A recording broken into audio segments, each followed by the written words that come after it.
I did 10 years in covert, but not all as a surveillance officer. And I would say you have kind of the highest of the highs, the lowest of the lows, but the adrenaline kept you going. There was nothing really more exciting than being on the move, following a target, and seeing them commit a crime in front of you means you were good at your job because they didn't know you were there. Despite growing up in a family where my dad was a uniformed police officer for his whole career, I never thought, oh yeah, I'm going to follow in Dad's footsteps. But I wouldn't change it for a thing. There's just that opportunity that exists and the broad spectrum of roles and responsibilities and things that you can do in the organisation. You can constantly stretch yourself and keep learning. You can develop expertise in the role, and you can balance it with family, flexible working, and changing direction as well. We have an awful lot of our male colleagues that are very engaged with the Kent Network of Women because their daughters, their sisters and their family members could also be part of the family. And I think for us, you have your family at home, but you definitely do have that family within policing. It's helped me grow as an individual with the things that we see, the things that we do, the tests that we probably put ourselves under, because we are dealing with risk, we are dealing with difficult situations, we're there for others. I think it teaches you some brilliant life skills, and I would just say it's a brilliant place to work as a female as well. Welcome to More Than a Badge, a Kent Police podcast. My name is Corby Pasricha and I will be your host. Today's episode is with Detective Chief Superintendent Angie Chapman. Welcome to the podcast, Angie. Thank you very much. Angie, what inspired you to pursue a career in policing? So, if I'm really honest, it wasn't my dream job. I am, by my nature, very nosy. I went to university because that's what everyone was doing when I was at school, and very quickly realised I'm a bit of a home girl. I was very homesick. I dropped out so I could be closer to home, and then started to look at a career in policing whilst waiting to rejoin my uni because I had to start again. And it was just probably that nosiness and that interest in what's going on. And I've never really thought much more about the fact that both my parents were in policing. My dad was a PC, a rural PC for 21 years and then retired on ill health. And my mum's a CSI. But I never ever felt that I was following their footsteps. It's just something almost out the blue post-uni. And I didn't then go to university, so I am a dropout.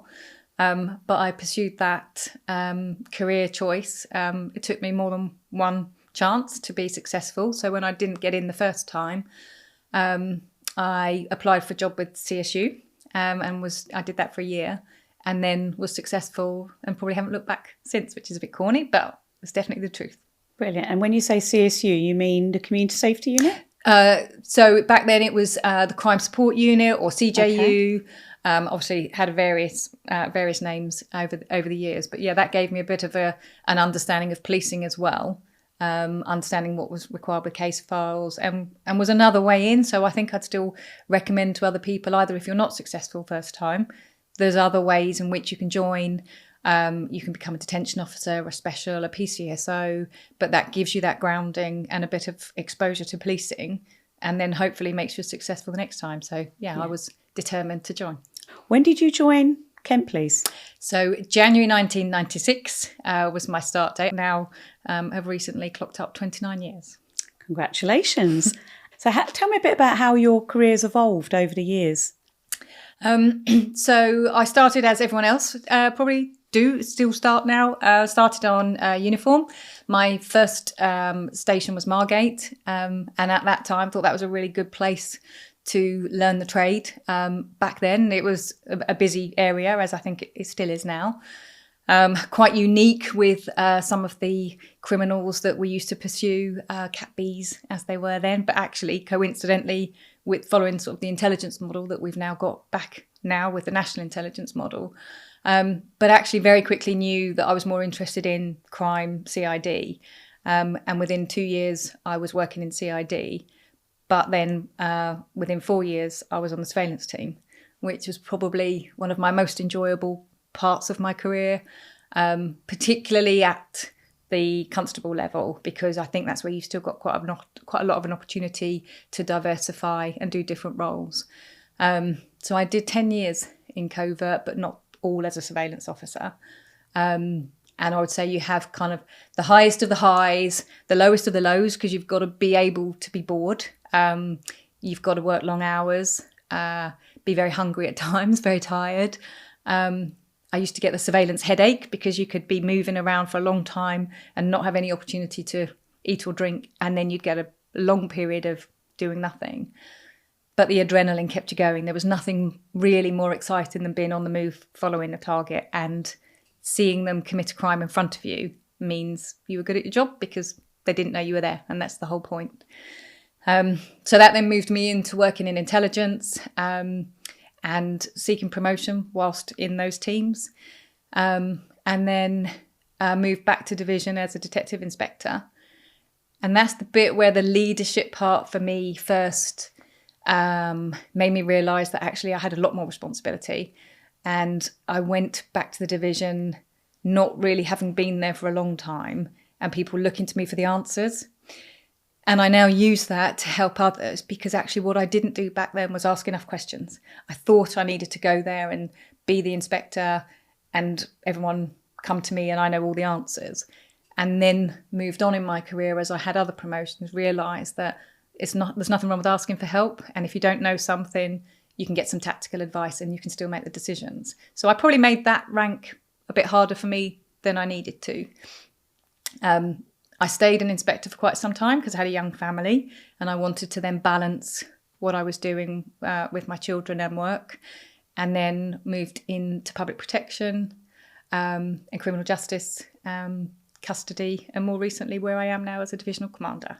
And you are a role model for other female police officers and police officers in general, but also I'd say across the policing community. So Angie, as a senior leader, as a divisional commander, a detective chief superintendent, tell me a bit more about what does it involve? So responsibility for a geographical area. So for me, I've got the north of the county, but in charge of the assets that really deliver policing within that area. And that can range from community policing, engagement, dealing with criticality, investigating crime, and that frontline response. So on a daily basis, I'll have a briefing in the morning in relation to the incidents that have taken place overnight, where we need to prioritise our staff and where we need to make sure that we've got people deployed to the calls and the incidents that need us the most. But then also looking at community policing, the engagement, and the neighbourhood policing model that's recently been brought in. So we're seeing an awful lot of benefit from having beat officers working within our communities. And for me, that means that they've got that opportunity to have the balance between engagement and proactivity. We've seen some really good responses from business owners across the division where actually they really recognise that visible footprint within the communities, as well as the engagement opportunities within schools and the other communities as well. So it's all encompassing.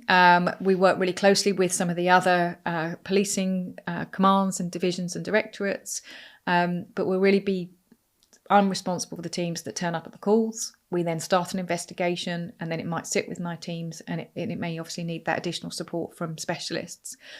And as a divisional commander, it's my role to bring the staff together, make sure that they are delivering the way I want them to, in line with the pledge, but also with the right attitudes and behaviours, so that actually they're going out there, they look smart and they do a good job and they respond to the calls. But I'm also trying to build up our community engagement. So we know that we've got an awful lot of work to do still with our communities and our diverse communities. But North Division has got a rich community for us to actually pave the way probably for the rest of the county. We've got some brilliant events that we had last year to celebrate Black History Month. And we're now working really closely with key community members on the Police Race Action Plan, but then also within our schools and looking at how we can take preventative action, community policing, prevent knife crime, and actually look at that vulnerability and exploitation. So it's very wide, but actually I'm then supported by a brilliant team. So I've got a crime command and I've also got local policing teams, and working closely with them to make sure that they're performing and they're doing what they need to do to deliver that service. And how you bring together engagement, proactivity, intelligence, and responding to the public and being a positive, visible, engaging police service in North Division. And I have to say, I absolutely love my job. I love it. That's good. And I was going to say, key to delivering, the key to success of what we do in policing, I'm sure you'll agree, but I'll ask you to comment on this, is around our working in partnership with the other agencies, communities. But what's your view and your experience on that?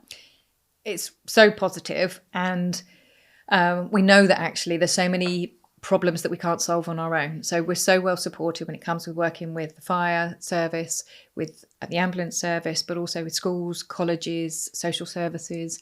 Our MPs are a really good way of us telling us what the community are worried about, because then we need to build that trust and confidence and manage their expectations, but try to meet their expectations. And that joint working is absolutely key across a broad spectrum, particularly within schools and communities as well. So we've got joint working through our community safety units. We've got community liaison officers who are then really a brilliant source of advice if there's something that we're not quite sure about. But we've also got a lot of support from religious locations as well, and some really key community leaders that help us not only deliver some safeguarding, reassure the public. They can take the messages away from us in relation to whether or not people are worried about policing in their area. But then we can work with the council. So if we identify an area that might need extra lighting, for example, because people are worried about violence against women and girls, then we can push back on partners and actually look at how we work together with them, and where we've got joint aims and where we've got barriers to actually how we can deliver that service. So it really does complement policing, and hopefully policing work really closely with partners to make sure that we can do that. You mentioned about culture, about the being able to ask questions and being able to be yourself. And how important is that? It was a harder lesson or a slower lesson for me to pick up on, because it just took me a bit long. I felt like I ought to be able to do this, and I've got this. And I think that was the bit that I would now say to people is just, I didn't recognise I was a role model. And there's nothing wrong with looking for a network at whatever level you're at and asking for help.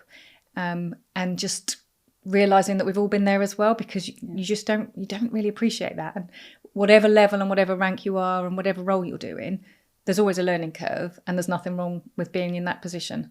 And that's definitely something that I've worked on much more recently. That's good to hear. I know you touched on some of your personal life, your working carer. I'm going to ask you a few more questions about that in a moment. But before I do, how do you feel the role of women in policing has evolved throughout your career? So I remember my meeting with my chief inspector when I was due to be signed off on my probation. And I went in to see him. And as a youngish female officer, he said to me, so what are we going to do about your face? And I said, pardon? And he said, well, you're a pretty young, attractive individual. How's anybody going to take you seriously out on the street? And at that point, I think I thought, well, that's negative on me, and I need to do something, and I need to prove myself, and I need to work harder, because obviously if he doesn't take me seriously, nobody else will.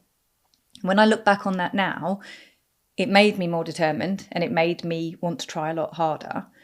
But I'm also really thankful that we've come so far that actually I was probably one of two female officers on my section at the time. There was some of that sexism, let's say, of course it is. I was treated slightly differently being the female on the team. And now I would like to think that those comments wouldn't happen. And actually, I think we're on a level playing field. We are very well represented between male and female colleagues within the ranks as well, although we know we still want to continue to develop in that area. But we've probably, in my time, moved on from us sort of looking after the children and doing the roles that would be traditionally for females, but actually looking at what we've got to offer. So having female officers on the surveillance team was positive, because traditionally criminals might not think that we would do that kind of role. So we were probably able to blend into the background a little bit better.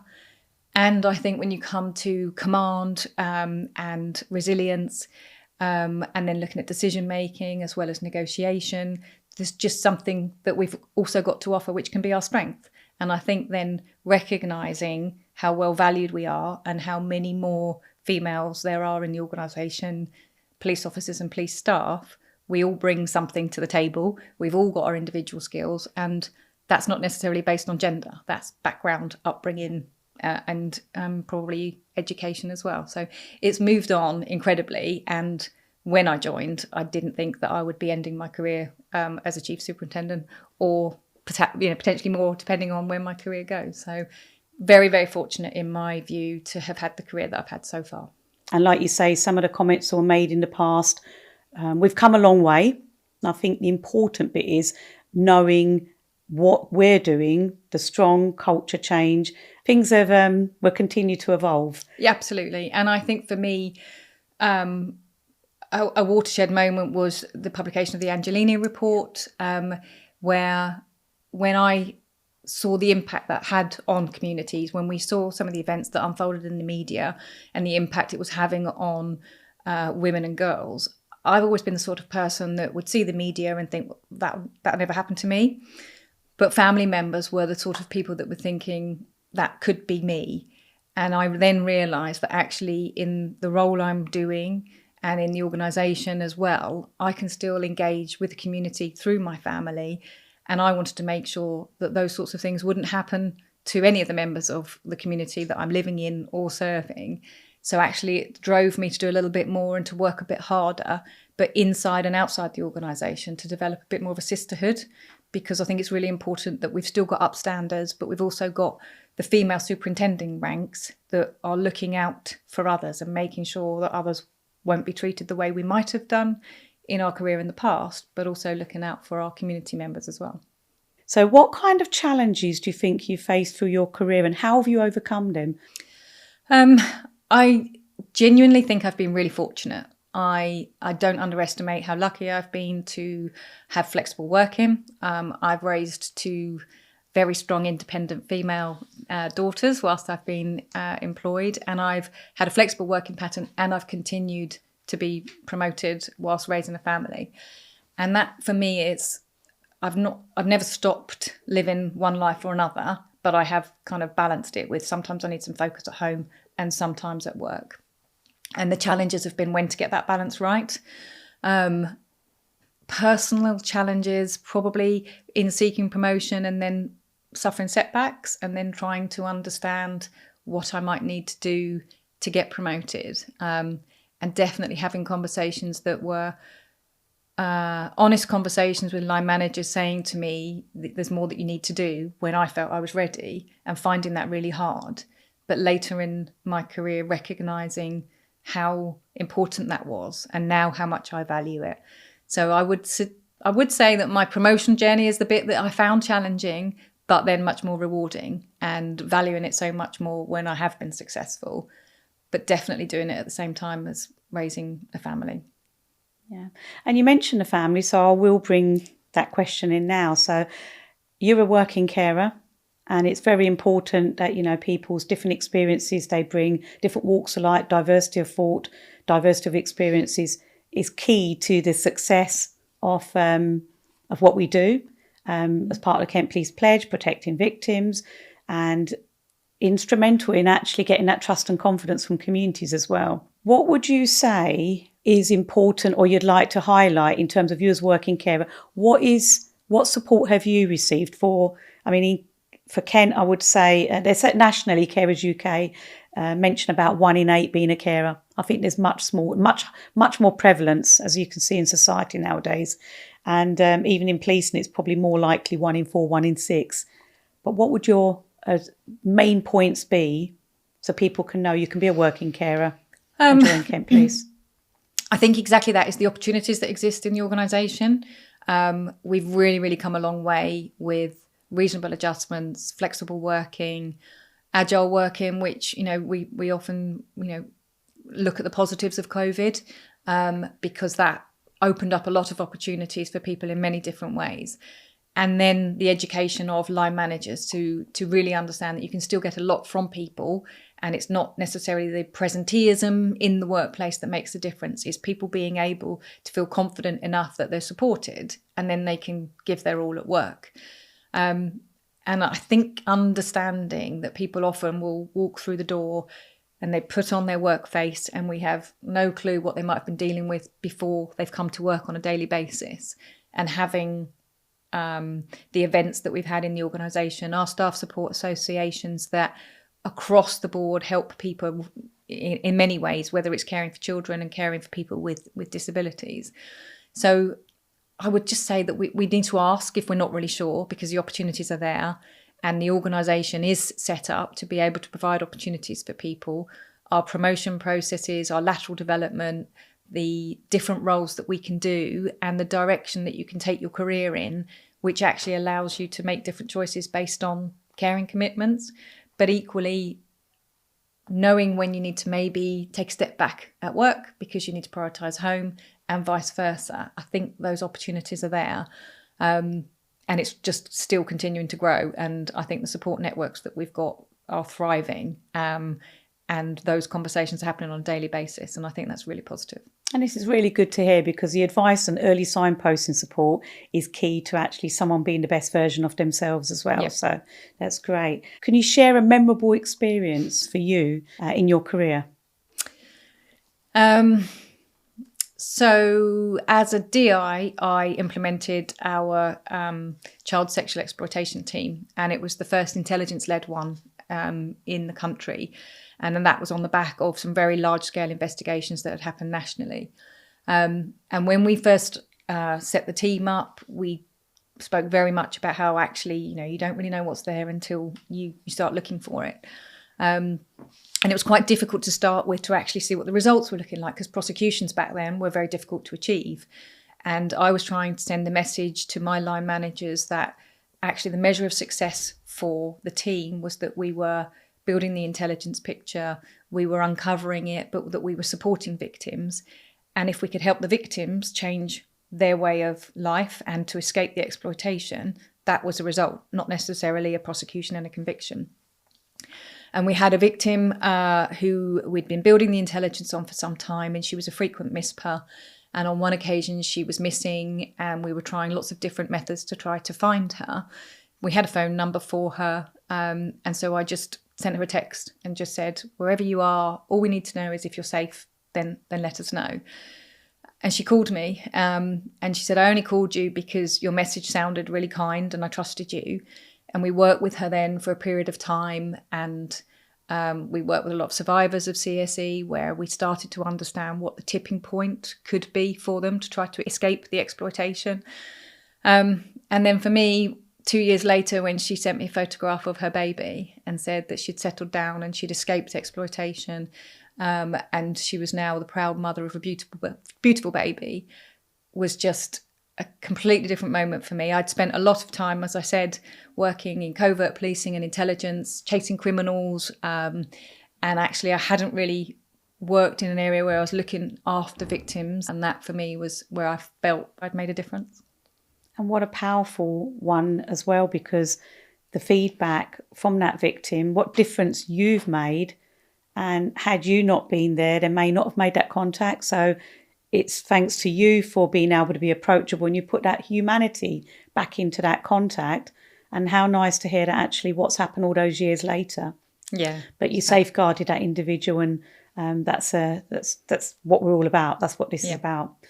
So would you say that's your proudest moment as a female police officer as well? Or your proudest moment in policing?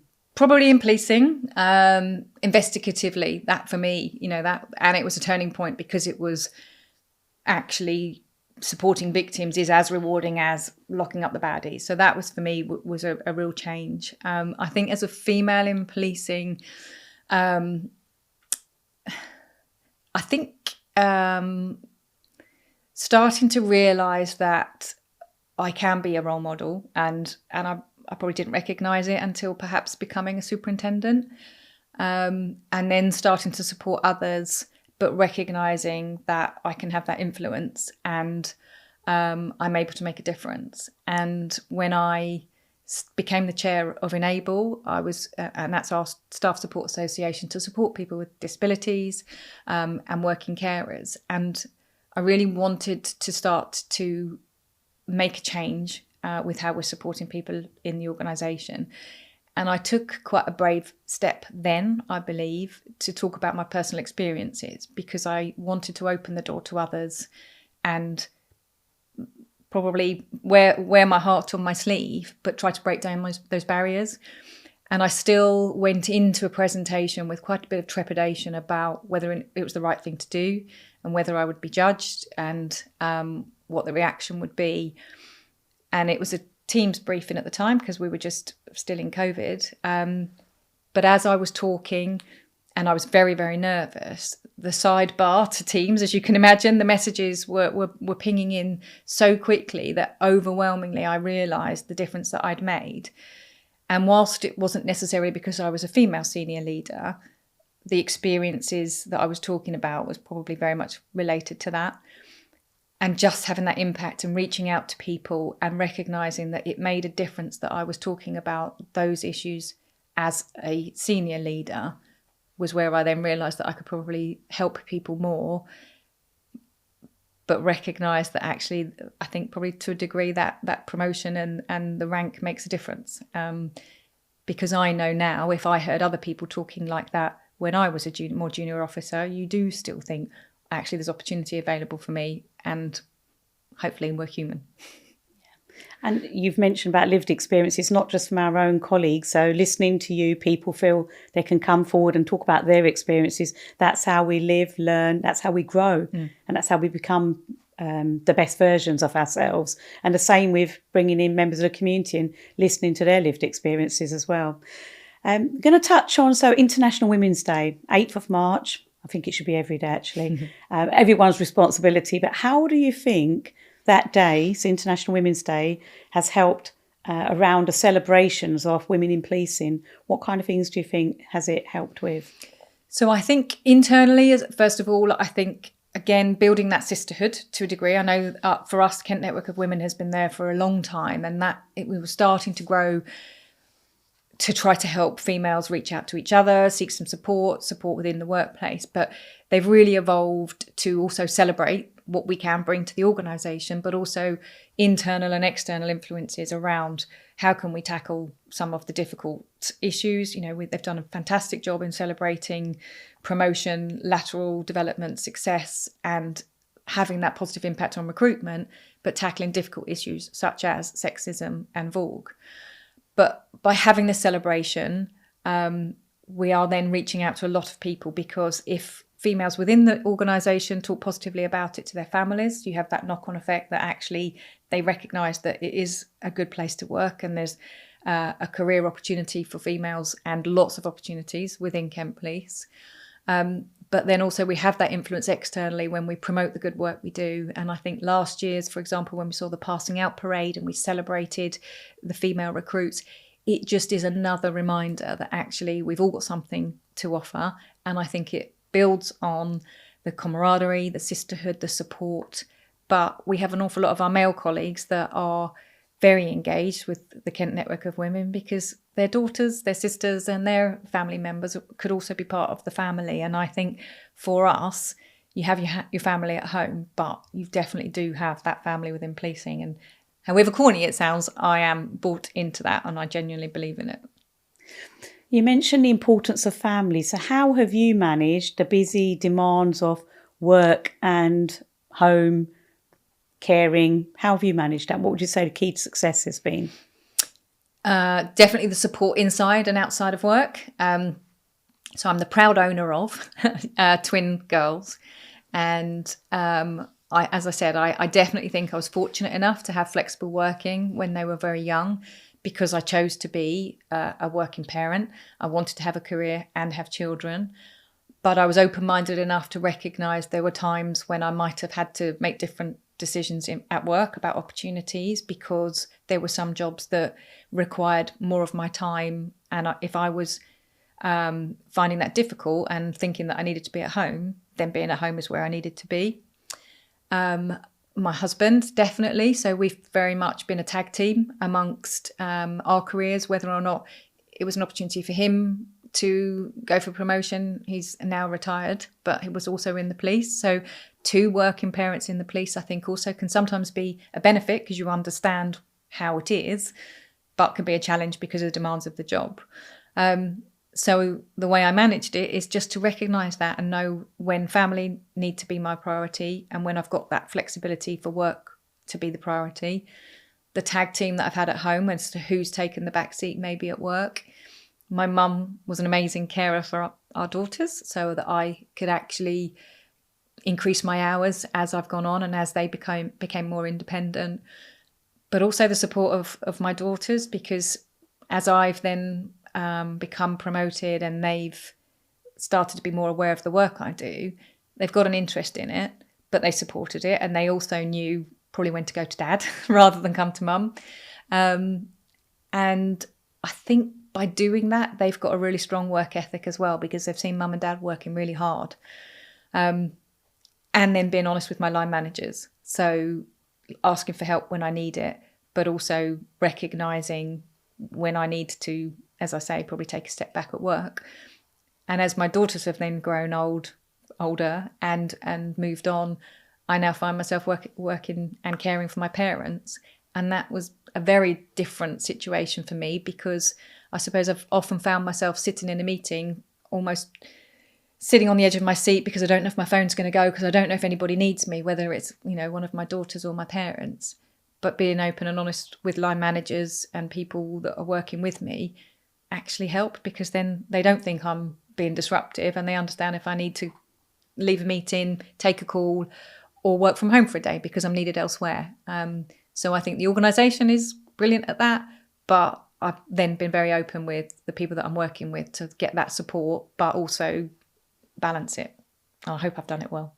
You have, and I think if anything, you've put some messages very clearly about why policing and why Kent Police should be an employer of choice. So thank you for that. Women in policing, I think, has come such a long way. Still way to go, but come a long way. So we go back to 1900s, look at the first women police officer, Eden Smith, back in 1915. And then we had the first black female officer, Sizzling Faye Allen. And as we sort of look at all the changes and the differences that people have made, what would you say are around the representation, different ranks and grades, as we call it? How would you say there are, what kind of initiatives are there to encourage the promotion and increase representation at those ranks? So I think we're really fortunate that we've got initiatives for development. So we have Develop You. We've got attachment opportunities, coaching, mentoring, our staff support networks. I think there's an awful lot out there. But I think the individuals also need to know that it's there and that it exists to be able to look for that help and take it. But the responsibility also sits with others who have benefited from it to tell people that it's available. Until my most recent role, I probably didn't really understand the benefit of how much of a difference engagement with our communities can make as well, to being able to not only recruit, but then recruit, retain and promote. And since moving to become a divisional commander, I've been engaged in quite a few community events, and I just really underestimated the power that engaging with young communities and going to events in full uniform and showing that we're human, engaging in dance events, celebration events, community events, speaking openly about the policing journey, we'd start to have that impact because we engage. Not only will it help us build intelligence, report crime, and increase the trust and confidence in the community in us, but hopefully start to build on our recruitment opportunities. And then when we have recruited individuals from diverse backgrounds and female individuals from diverse backgrounds, we've then got to work hard at showing them that there's opportunities out there. So then we need to talent spot and also take them on the journey with us. So using the people that are currently female leaders in the organisation, and we're all leaders in our field, but looking at what that buddying looks like, what the support looks like, promotion classes, interview practice, lateral development, reasonable adjustments, but also understanding that there's probably everyone's different in the way they approach their career. But I have seen that there's probably differences with the way some females might approach there are career opportunities. And I know we've often spoken at a lot of events that we've been at, and we talk about 10 role requirements for a job, and perhaps some of our male colleagues will go, well, I can do 7 out of 10 of those, I'm going to put my hat in the ring. Whereas females might look at it and go, oh, I've got 3 missing and I really need to get the extra 3 before I can apply. We've all been to lots of events where we've spoken about that, and I think those celebration events and conferences help us to break down those barriers and say, actually, we've all got something to give, let's go for it. Be your genuine self, but there's ways in which you can test those boundaries, go for an attachment, go to a different role, try it out, buy before you try, see how you get on. But there's also external opportunities that I think we don't look at, and I was really fortunate to go on the Aspire course at the College of Policing a couple of years ago, and that's some personal investment in me because it helped me understand what makes me tick, so I can then apply that to the sort of leader that I wanted to be, and how I engage with others as well. So I just think there's so many opportunities out there, and we're again so fortunate that we can tap into lots of different things depending on, again, our education, our learning, our career history and our background.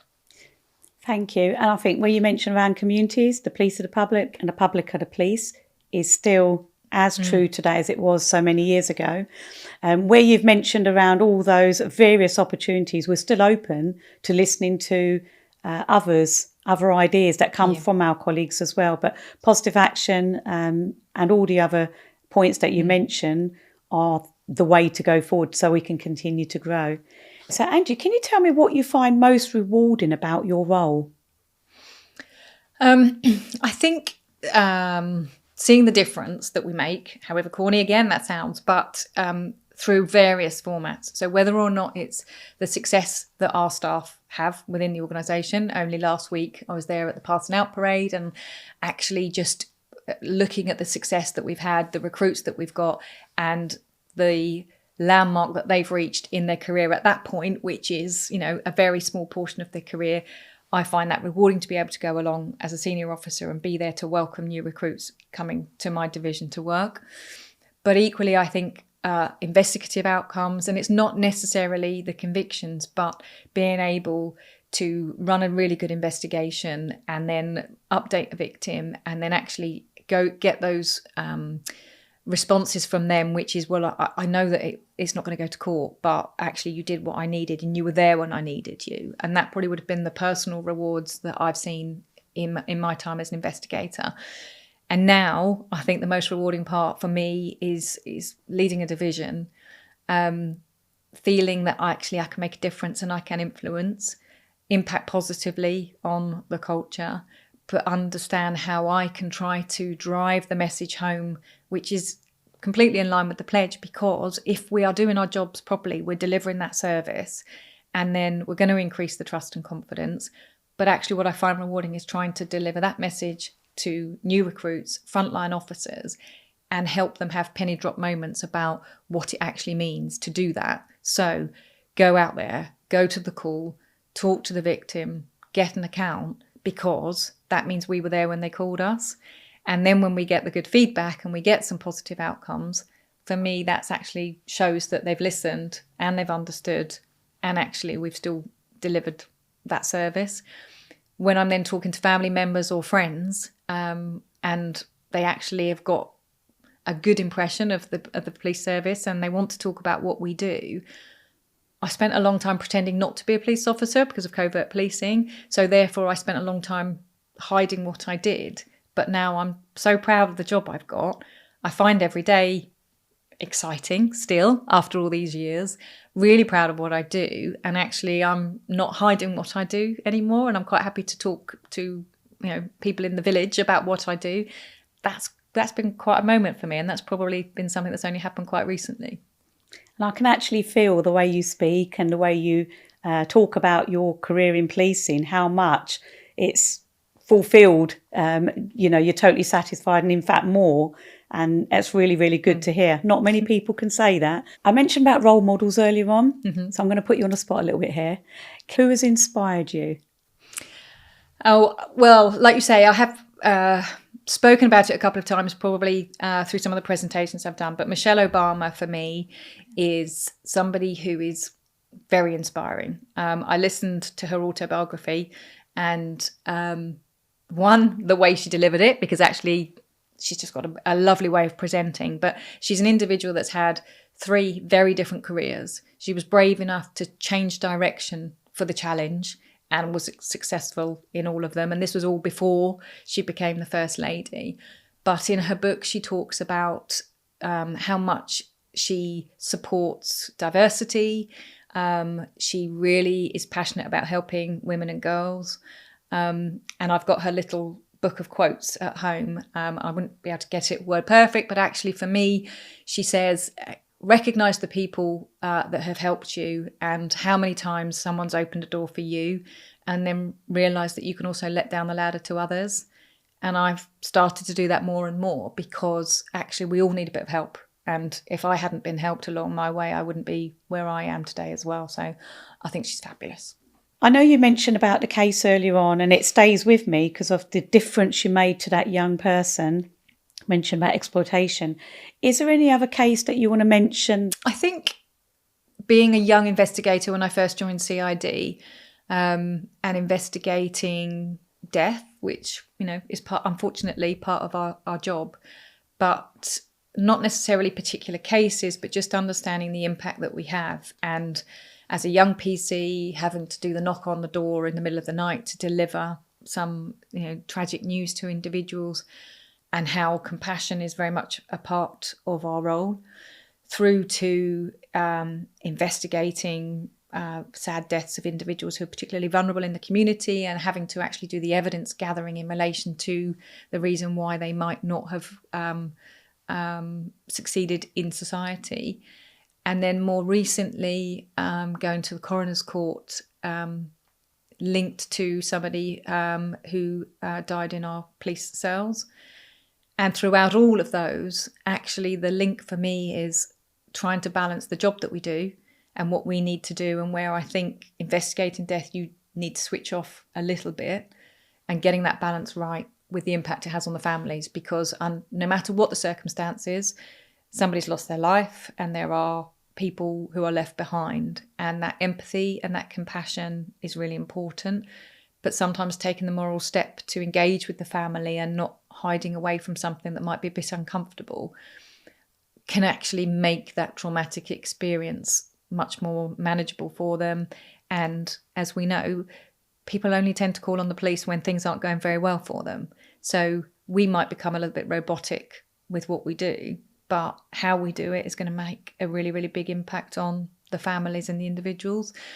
So I haven't answered your question because there isn't one case, but I think probably the theme for me is the bit that the CSE case is the one that sticks with me, but the nature of policing and how we approach members of the community and just understanding that there's always people behind everything is the thing that there's lots of different pinch points where I've had to think a little bit harder about what I'm doing. Yeah, so child sexual exploitation case is the poignant one. But thank you for sharing that, because in a way you've actually talked about how you've looked at the opportunities over adversity when it comes to your career. You've talked about the highs and the lows of policing. I really appreciate you sharing that. Would you say, and this is going to change the subject slightly, would you say this was always your dream career? No, because I guess I say, I'm a uni dropout. And whenever I was young and it'd be, what are we going to play today? I thought I was going to own a clothes shop or something. And despite growing up in a family where my dad was a uniformed police officer for his whole career, I never thought, I'm going to follow in Dad's footsteps. But I wouldn't change it for a thing. That's great to hear. Really great, positive to hear.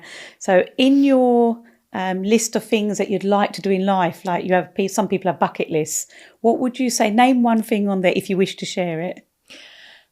So I constantly want to challenge myself. I always want to put myself outside my comfort zone.